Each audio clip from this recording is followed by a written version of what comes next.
Il est 19h30 et on retrouve l'équipe de Regard sur l'actualité pour le coup d'œil sur l'actu de Wana Carvalho et de Fabrice Bardet. L'actu. Coup d'œil sur l'actu avec l'invité.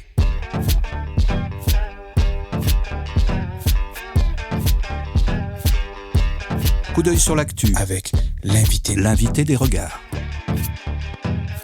Et pour ce coup d'œil sur l'actualité, nous accueillons Wana Carvalho, doctorante à l'ENTPE au laboratoire EVS, également coach-tel avec l'Université de Sao Paulo. Bonjour Wana Carvalho.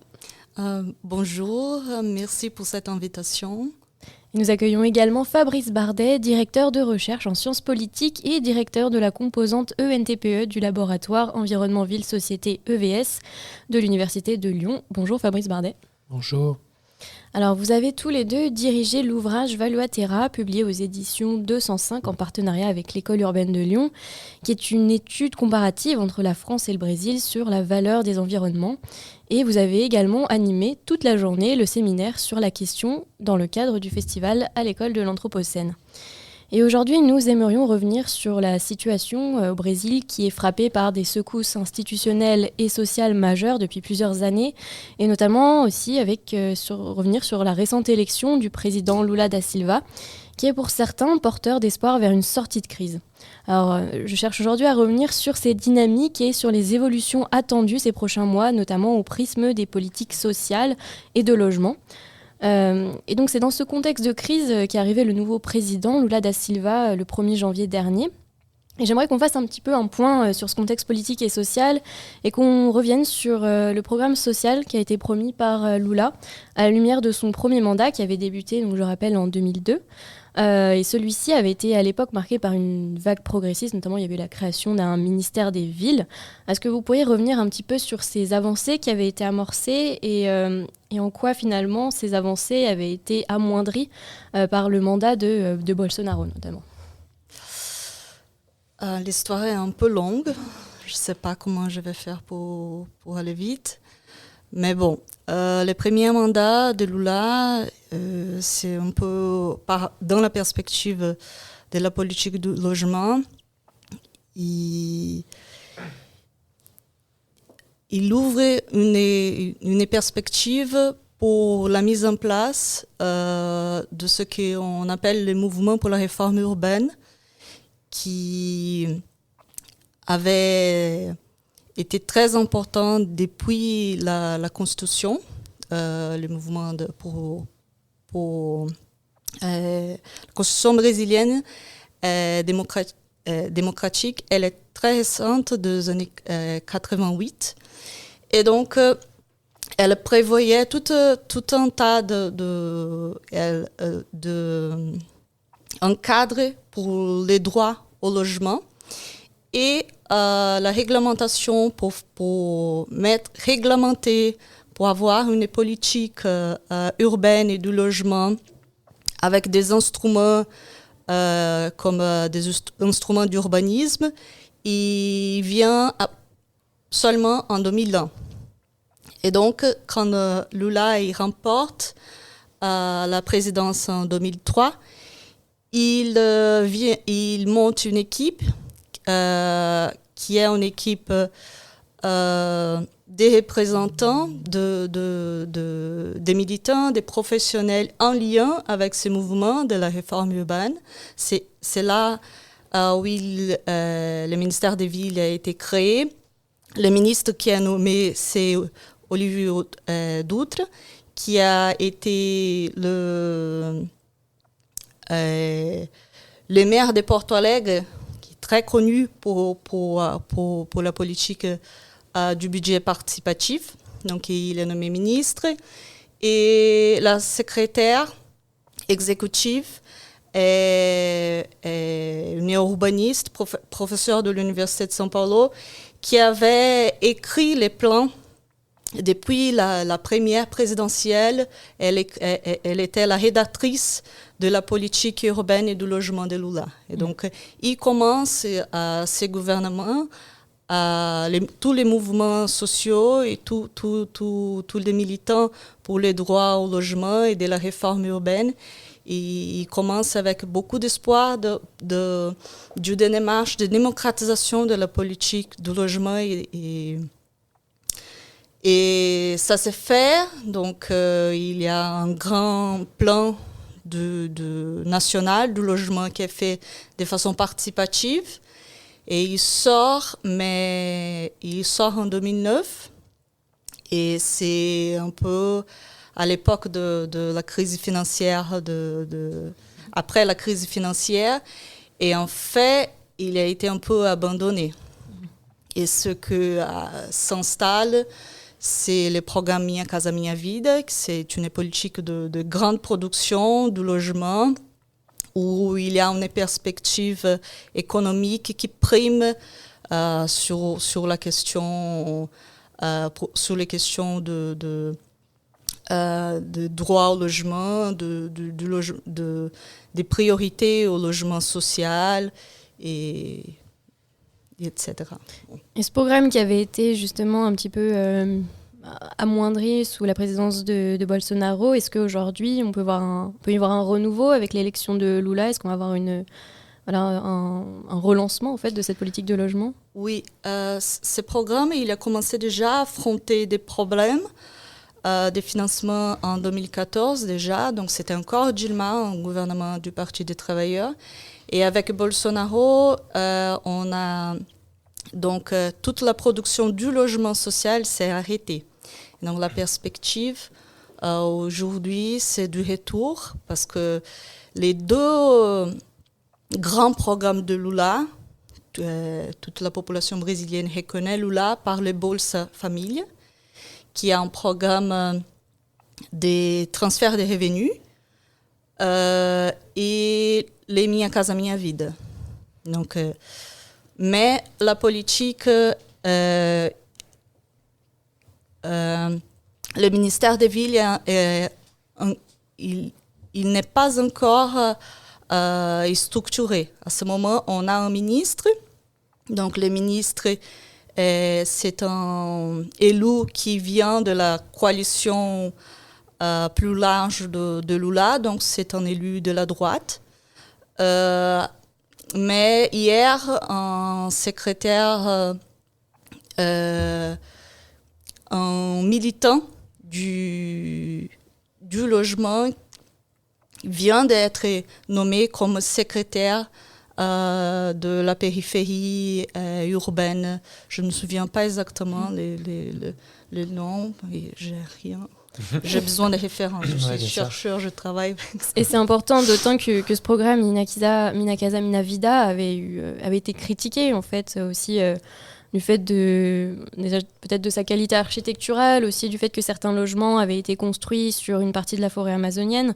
Alors est-ce qu'aujourd'hui on est dans une démarche vraiment de renouvellement, peut-être de prise en compte plus importante des questions environnementales au sein de la politique de Lula? On ne sait pas encore. En fait, l'équipe... ce qu'on appelle l'équipe de transition de Lula. Ils ont travaillé 2 mois dès qu'il a gagné la campagne. Ils ont travaillé, c'était une grande équipe de 300 personnes qui ont travaillé pour monter un programme et la structure du gouvernement. Mais ils ont diffusé juste un document d'une centaine de pages. Donc, j'ai regardé. Et il n'y a qu'une page écrite très générale. Donc, pour l'instant, c'est pas très clair ce qu'ils vont faire, mais ils vont revenir, bien sûr, avec les Minha Casa Minha Vida. Et du coup, pour revenir un petit peu sur la transition donc, entre Lula 1 et Lula 2, donc il y a eu Dilma Rousseff, et ensuite il y a eu Bolsonaro. La question qu'on peut un petit peu se poser, c'est aussi de savoir, de comprendre comment Bolsonaro, en seulement 4 ans, si je ne dis pas de bêtises, a réussi à saper une grande partie des politiques précédentes, que ce soit d'un point de vue social ou même d'un point de vue environnemental. Comment est-ce qu'il s'y est pris? Sur quel levier il a actionné?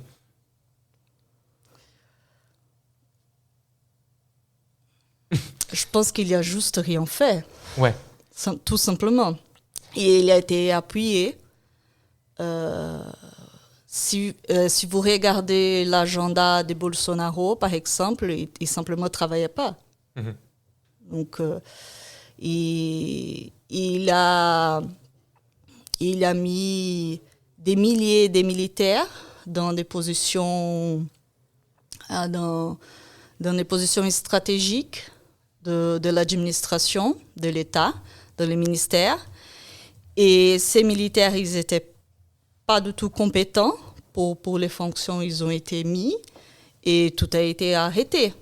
Et il a fait aussi un accord avec les congrès nationaux, la Chambre des députés et le Sénat, pour qu'ils pouvaient maintenir le gouvernement comme ça. Donc c'était un accord à partir... En fait, il a laissé la Chambre des députés proposer les budgets de l'exécutif. Ça, c'était la charge, c'était son responsabilité. D'accord. Et peut-être pour faire un lien par rapport à votre travail dans Valuaterra, Fabrice Bardet, comment est-ce qu'on arrive à relier ça avec toute cette stratégie d'accaparement des terres, que ce soit d'ailleurs pour les mines, que ce soit pour l'agriculture dans la forêt amazonienne? Comment est-ce qu'on fait le lien avec le travail que vous menez depuis un certain nombre d'années dans le cadre de Valuaterra? Merci de vos questions précises. Alors, sur la question de traitement fait d'accaparement des terres, je laisserai peut-être Oana répondre précisément. Je vais vous répondre sur comment le programme Valuaterra se développe et fait écho à la présentation que vient de vous proposer Oana. L'une des tables rondes que nous avons animées aujourd'hui avait comme titre, en tout cas posé la question de savoir si Lula représentait le nouveau modèle mondial de l'éco-social-démocratie. La crise du modèle social-démocrate en Europe est évidente. L'Europe s'est construite au XXe siècle sur le développement de ce modèle social de développement qu'on appelle social-démocrate, de manière un peu large et peut-être vague. Et on voit bien qu'aujourd'hui, il est en crise. Si on regarde dans l'agglomération lyonnaise, dont il a été beaucoup question aujourd'hui, le centre urbain est écologiste et les périphéries populaires qui autrefois votaient social-démocrate aujourd'hui ont abandonné ce référentiel et votent ou à droite ou s'abstiennent. Et donc, ce qu'on observe dans l'agglomération lyonnaise de manière cinglante, on l'observe à l'échelle du pays et à l'échelle de toutes les nations européennes. Donc la question qu'on avait envie de poser, c'est ce que l'Europe a porté au XXe siècle et qui est aujourd'hui en crise. Est-ce qu'éventuellement, il pourrait trouver une nouvelle vie sur le sol latino-américain et singulièrement sur le sol brésilien ? Et c'était comme ça qu'on avait envie de commencer à présenter nos recherches, c'est que faire réfléchir deux communautés de chercheurs françaises et brésiliennes sur les problématiques sociales en général, c'est aussi se saisir des problématiques les plus cruciales, les plus difficiles, pour essayer de les éclairer de manière originale. Alors pour dire un mot de plus, pour rebondir sur ce que vient de dire Oana, c'est que quand j'ai découvert le Brésil il y a peu de temps, finalement, aujourd'hui, on me confie la charge de l'animation d'un programme de recherche avec le Brésil et je me bagarre avec l'apprentissage de la langue portugaise que je n'avais pas eu la chance de rencontrer jusque-là. J'ai découvert un Brésil dont la force progressiste était très déchirée par la lecture du programme de Lula. Les collègues que j'ai rencontrés, dont Oana a fait évidemment partie très vite, m'ont déconstruit l'image d'un Lula que j'imaginais extraordinaire, le Messie local, sans jeu de mots. Et j'ai eu des collègues qui m'ont dit « Mais Fabrice, il faut aller voir ce qu'est Mia Casa Mia Vida ». Et donc, elles m'ont emmené dans des périphéries éloignées des transports publics, dans lesquelles on se rend compte qu'il y a beaucoup de problèmes dans ces nouvelles villes qui étaient en train de se bâtir. Et en fait, le problème est là, c'est-à-dire, est-ce qu'il faut voir le verre à moitié plein et se dire « c'était pour remplacer des favelas, c'est mieux que rien » ou est-ce qu'il faut accompagner la lecture critique de mes collègues et dire « attention, on est en train de reproduire les erreurs qui ont été faites par le passé, par exemple sur les territoires européens, où on a construit trop rapidement pour faire face à la misère des bâtis qui ensuite ont révélé toutes leurs faiblesses. Et aujourd'hui, vous avez posé la question, alors que Lula revient, va-t-il y avoir une lecture critique de ce qui a été bâti il y a 10 ans ? Eh bien, Wana vous a apporté la réponse. La page d'histoire n'est pas encore écrite. On joint nos espoirs à ceux des Brésiliennes et des Brésiliens pour que ça s'écrive au mieux. Moi, je termine juste ce commentaire de français, finalement, avec un chiffre. Au-delà de toutes les critiques que j'ai partagées et que je partage aujourd'hui avec mes collègues brésiliennes et brésiliens, j'ai en tête qu'en l'espace de 7 ans, ce pays a construit 5 600 000 logements, c'est-à-dire un peu plus que ce que nous, en France, nous avons su construire en 70 ans. Mmh. Alors, le pays est 3 fois plus important en population au Brésil, mais le rapport à ça, ils sont allés 2 fois plus vite que nous, si on résume. Hein. Mmh. Et ils ont fait ça sur un temps très concentré. Bien sûr, tant de critiques doivent être imaginées et doivent permettre de bâtir demain. Mais en même temps, si on pose la question « Lula est-il le nouveau modèle éco-social-démocrate ?» c'est parce qu'il y a une capacité, il y a une force, une énergie derrière le mouvement qu'il porte, cet homme qui doit être considéré.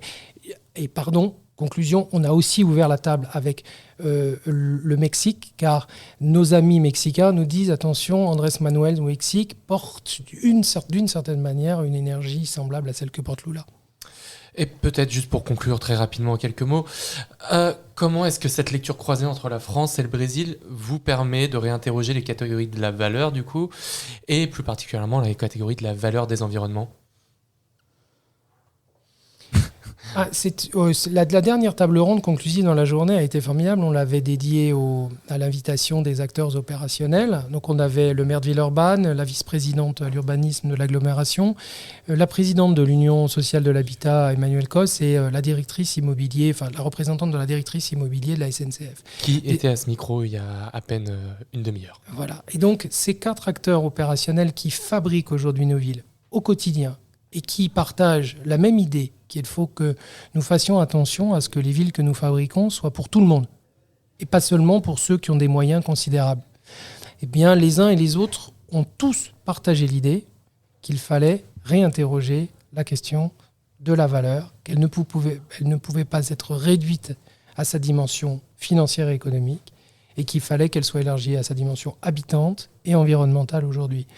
Alors, le fait même qu'on ait ces acteurs opérationnels qui nous portent et qui nous disent aujourd'hui « nous avons besoin de vous », c'est formidable pour organiser cette transversalité de la réflexion sur laquelle vous interrogez. Disons que ma réponse, c'est que nous allons faire avec l'énergie que vont nous confier les acteurs opérationnels qui aujourd'hui s'interrogent.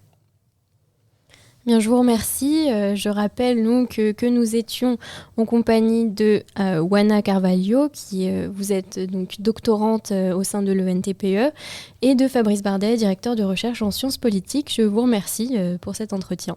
Merci à vous. Merci.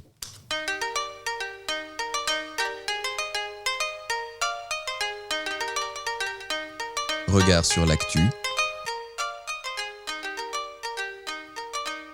Regard anthropocène sur l'actualité.